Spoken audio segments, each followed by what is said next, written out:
Summer 2024 is going to be jam-packed with top-flight sport. Up first is the European Football Championships in Germany. What impact will the tournament have on the nation's economy, security and political goodwill?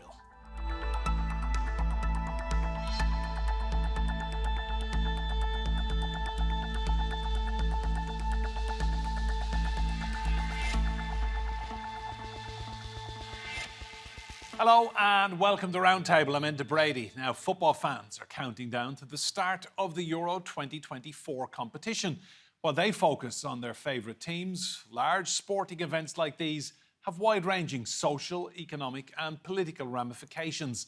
So how prepared is Germany, and will it have any long-term benefits?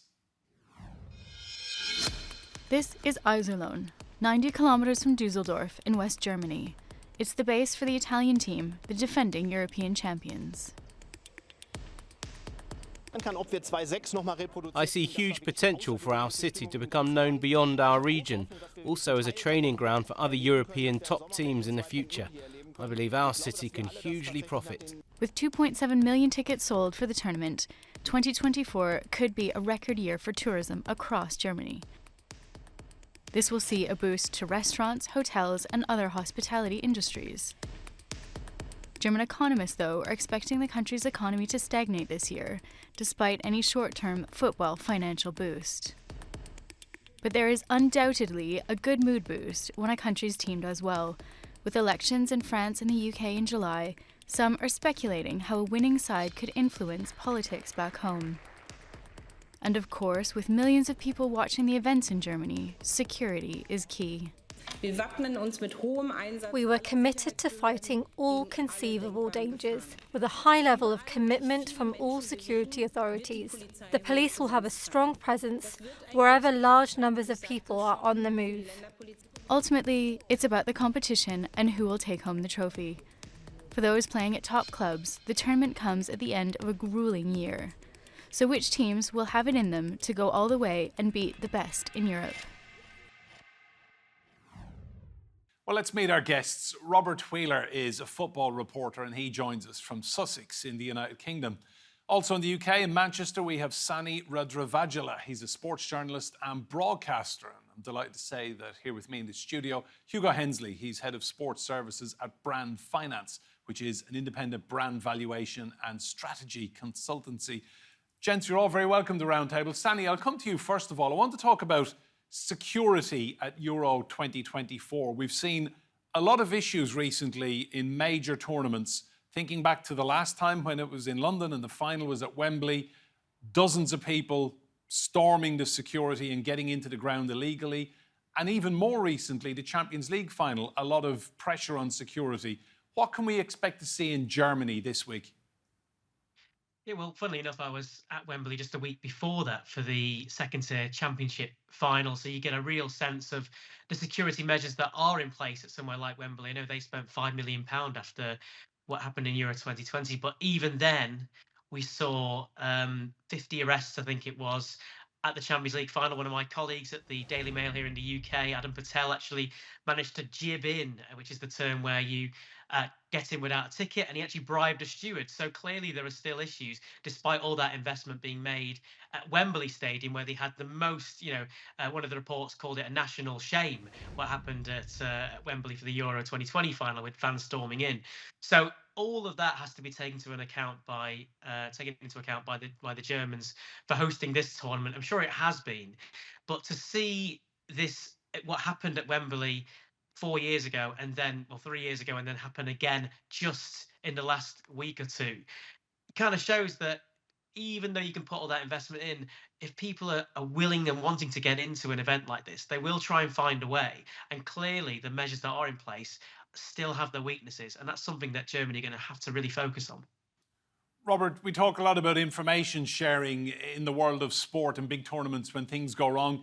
Do you think the Germans will have been looking at the problems the English have had at that tournament and at the Champions League final and trying to just analyse where they can get it absolutely right in terms of keeping grounds and stadiums secure?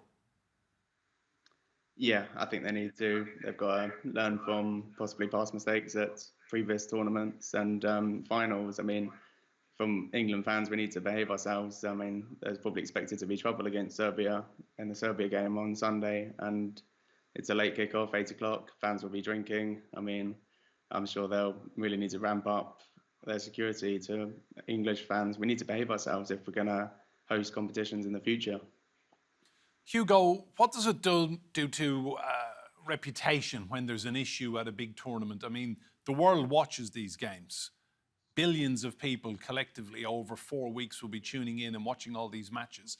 When you see trouble on a TV screen at a sporting event, it doesn't really want people, it's not going to make people want to be there.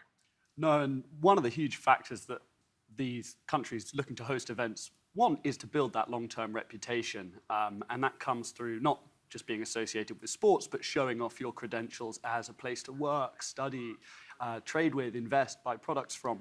And so if you're seen as not being able to manage your security, not being able to host an organized event, that will really damage your reputation and hurt your prospects in promoting those areas. So one of the points we saw around the Qatar World Cup a couple of years ago was that actually, although there was criticism in the media about some of the human rights issues, it was seen as very well organized. It was seen as a country developing well with very strong infrastructure. And that has been shown in our research to have really increased among sports fans their perceptions of Qatar as a place to invest. And so it's really one that, as the others said, right, you've got to be sort of very tight on when managing these tournaments. Do you think there was brand damage for Wembley then off the back of those awful scenes we saw in summer 21? People forcing security, some of the Italian players' families forced out of their seats by effectively criminals and hooligans? Yeah, massively. I think among the groups who were sort of heavily exposed to that, so the UK public, it was all over the papers.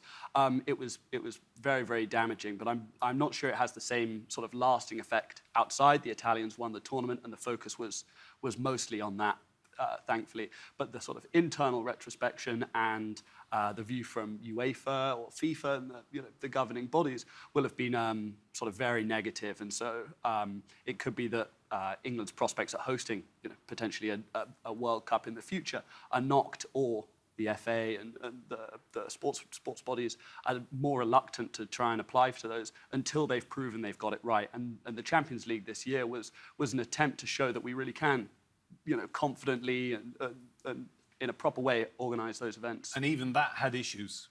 I think so. It's a difficult line to tread because obviously when Liverpool played the Champions League final in Paris, we saw it somewhat swing the other way with over-policing and complaints about the restrictions, the time to get into the stadium. And so it's not an easy feat when you've got up almost 100,000 people trying to get into the stadium, many more around and in the cities. And when you're hosting the Euros, the same thing going on for 4 weeks straight. There'll inevitably be blips. But I think the reputational building will come from how organised it is as a whole and how those are dealt with as they come along. Sanny, the entire tournament this summer is in Germany. It hasn't been like that for a while, really, has it? UEFA have wanted to dot games around different countries and spread the love, if you like. But when a tournament is in one country, there is the potential for it to be a really special event. I'm thinking Euro 96, for example, in England. Well, I'm certainly a child of Euro 96, so that one has misty eyes from me. I think the really interesting thing here, though, is the location of these games. They're all apart one stadium in Leipzig, if you exclude Berlin, all on the western side of Germany. We've just seen, as well in the European elections, a big schism between the eastern part, former East, and West politically. And certainly when we see one country hosting an event, yes, definitely it can bring a nation together. We experienced that as well with London 2012 here. And it's the only time you'll ever have people talking to each other on the London Underground, and everyone was smiling and happy. And there's that real feel-good factor that can then, galvanise a society essentially. But this one has particular extra complexities. We can talk about the economic boost that all these host cities will have, and yet most of those host cities on the western side of Germany. So it's actually more ammunition for those who kind of see this as something that's kind of for one side of the country, not for the other, to kind of use there. So yeah, I do think it will be a really positive thing for Germany, certainly reputationally wise. They had an uptake in beer sales, but it was around 5% when they hosted the World Cup in 2006. So economically, it'll be that consumer boom, but it might be a little bit lopsided, and that actually could have repercussions in the future. Robert, talk to us about the fan culture in Germany. I mean, the whole country's built for football, isn't it? They've got fantastic stadiums. The Bundesliga is brilliant to watch. I'm sure the Germans are very, very proud to be hosting Euro 2024. Yeah, I've been to Germany multiple times for football. It's amazing. I've been to Dortmund's ground. I've been to Schalke's ground where England kick off on Sunday. So yeah, their fans are amazing. It's a great place to visit. It's great food, great beer, as long as the England fans behave themselves. And they showed in 2006 what a great tournament they can put on. So yeah, it will be fantastic for all fans going there. Well, money-wise, it's a big deal as well, this tournament. So what impact could Euro 2024 have? According to UEFA, which is football's governing body in Europe, the competition could generate around $1 billion in revenues. So where will that money go? It will help with the development of new stadiums, youth teams and women's football. And UEFA is also responsible for the development of 35 national stadiums. So that's 60% of national European football grounds. And it provides $60,000 to each UEFA youth national programme and has funded 700 women's football projects across the continent. So this is a big money generator, isn't it, for UEFA? Definitely for UEFA. I think although they have club competitions that run every year, this is of equal size. So, for this tournament year, the revenue doubles. And that allows them to do some of these, what they call cycle initiatives. They have, I think it's called the Hat Trick Program, where you mentioned $1 billion goes out. And that's most important for the smaller nations, where actually they may not be playing, but they actually get solidarity payments, football development, things. And that's where that money that isn't earned by UEFA, that non-profit, actually comes back to regenerating football and coming back into the community. And obviously, there's two sides of the equation when we're earning this money, and one of the points that makes it quite successful here is that Germany has such a strong football culture. They have a lot of the infrastructure in there, both transport, stadiums, and all of those things. So on some of the cost side, some of the development aspects are already in place. And so for both UEFA and Germany, it should be a really positive financial experience. Do you think UEFA's money men and women, if they had their way, it would be every 2 years? I think they'd probably wangle some other kinds of tournaments in there. We've seen them develop the Nations League, which I'm positive about. I think can actually get people more involved in the sort of inter-tournament year football. But I think there's been so much argument trying to get the other regional associations onto the same cycles as the Euros, that they've sort of already had some of their fights in trying to get things their way, so that they can make sure that this event stands alone and can generate the money that they need to keep football growing in Europe. Sanny, it's 24 countries who've qualified. At what point do you think UEFA might look at the FIFA World Cup format and think, well, hang on, we could easily expand this from 24 to 32, bring more countries in and get more involvement across the continent? Oh, my heart kind of sinks at the idea of that. I think we kind of keep seeing this from footballing bodies, don't we? It's kind of the Disney effect with Marvel. Let's keep making loads and loads of action hero films, and eventually we all get saturated. And the same thing's happened here. This tournament was, I think, perfect when it was 16 and it was 4 groups of 4. And those 4 times 4 were all the best in Europe.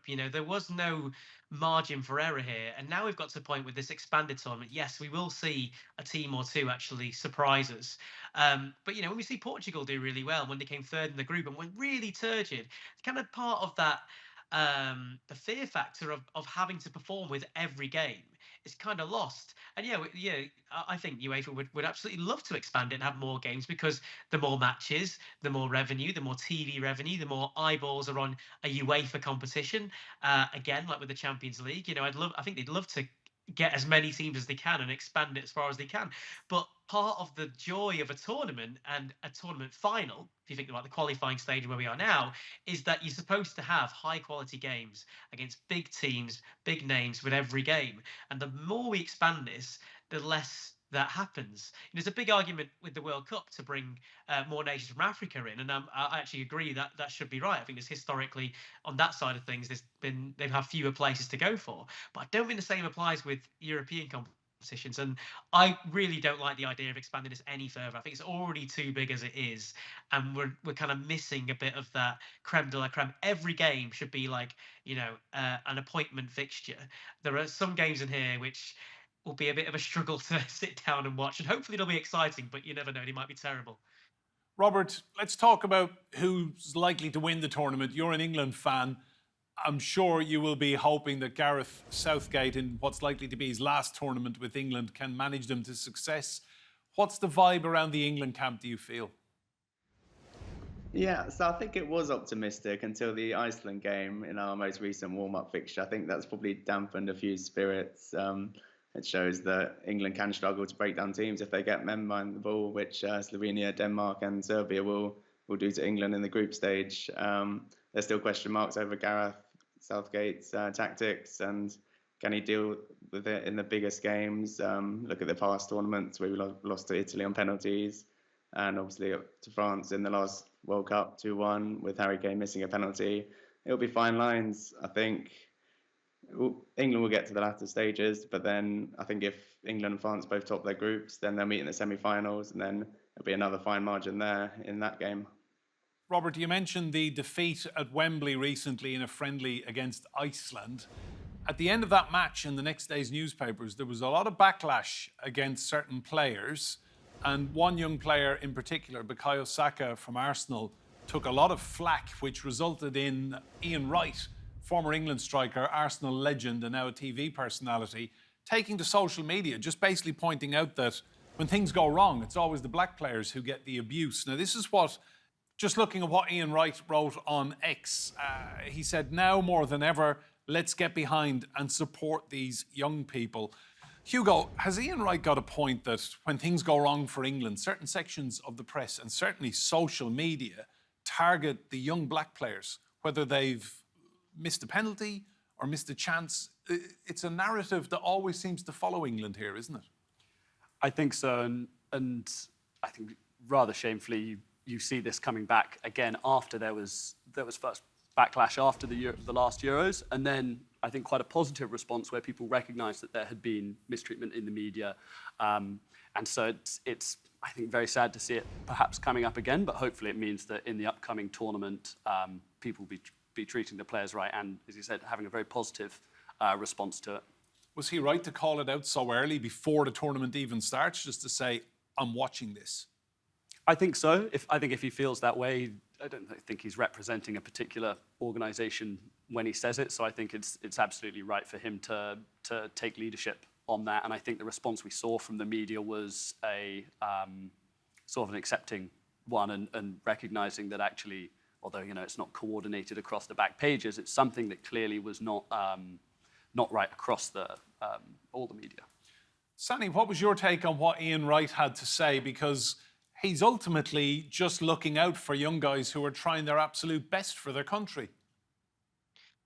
Yeah, and I think he was totally right as well. And, as somebody who kind of works in these newsrooms, ultimately, as far as the UK media is concerned, it comes down to perhaps more diversity in those newsrooms. So there's somebody who can go, well, that picture of Saka on the floor looking up is a great photo, but are there other connotations that can come with that? And clearly there weren't enough people in those newsrooms to think, well, actually, this can actually look a different way, and it looks like we're kind of pinning on Saka. That's to take like the more kind of rounded approach to this. So yeah, I think he was absolutely right to call it out, and it is something that needs to be addressed, because if you don't, and we've seen this in the past, I think from a different angle with attacks on Raheem Sterling, which I think were quite focused on him, and other players haven't had that. And yeah, it really does need calling out, because it's absolutely uncalled for. And so often it is players of an ethnic minority who get this treatment, and it really shouldn't be the case. And for Ian Wright to state what he said this early, I think's right, and I think if it's something that helps those who make decisions keep it in the forefront of their minds, then we will be a better place for it, 100%. Robert, you mentioned the likely semi-finalists that if England and France both top their groups. Talk to me about the French team. I mean, desperately unlucky not to win the last World Cup. They came very, very close. Do you think they're the team everyone will need to stop in Euro 2024? Yeah, that's right. I think if they do top the groups and that's the semi-final, England against France, I think the winner of that will win the tournament. I think they probably may play Portugal in the final if all goes to plan. They're the best team. They have the best players. They've got Mbappe, who is the best player right now. I think he's overtaken Messi and Ronaldo in that mantle of being the best player in the world right now. He's just signed from Real Madrid. He's the man of the moment.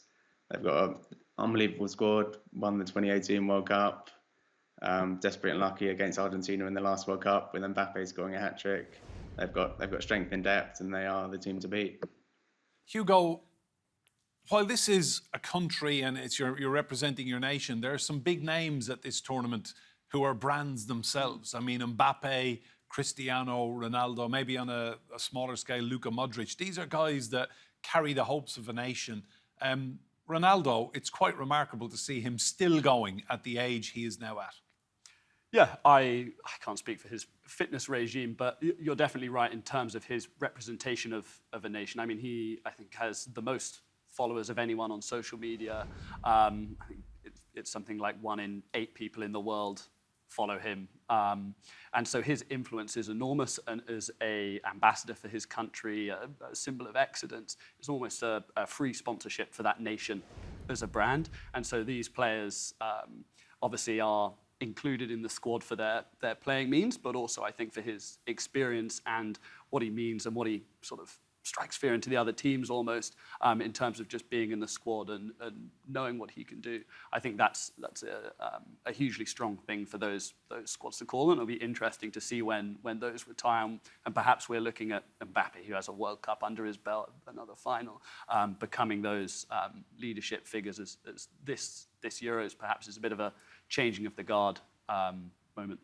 Sanny, as that guard changes, we will say goodbye on the international scene to Cristiano Ronaldo, presumably after this tournament.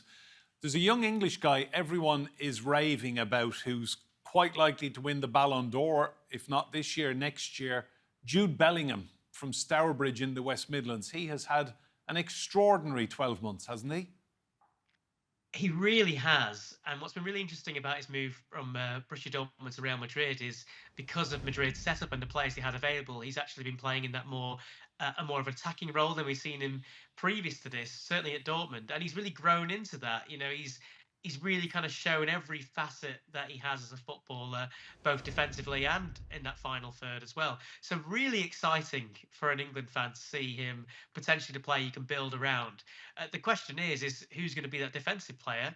And given the makeup of the squad, he might actually be forced to do a little bit of that because when you think about who's there are 2 younger players who'd love to kind of follow in his footsteps, and Adam Wharton, whose own journey, by the way, from second-tier Blackburn Rovers to Crystal Palace in the Premier League into an England squad in the space of just a few months, could be a defensive player. We've got Kobbie Mainoo, another one, youngster come through at Manchester United, who again are looking to potentially find a place in this team, maybe in a defensive role that could allow Jude Bellingham with Declan Rice to have a bit more of an attacking role. But Jude Bellingham's such an exciting prospect, and anytime you hear him speak, he is either very well media trained or he's just a genuine person. But either way, it really comes across that he's a really relatable sort of person, it's not gone to his head, and all those sorts of things kind of really play into this overall kind of setup for him to maybe be a breakout star. Could he be, in the national consciousness of England up there with Paul Gascoigne back from the World Cup in 1990?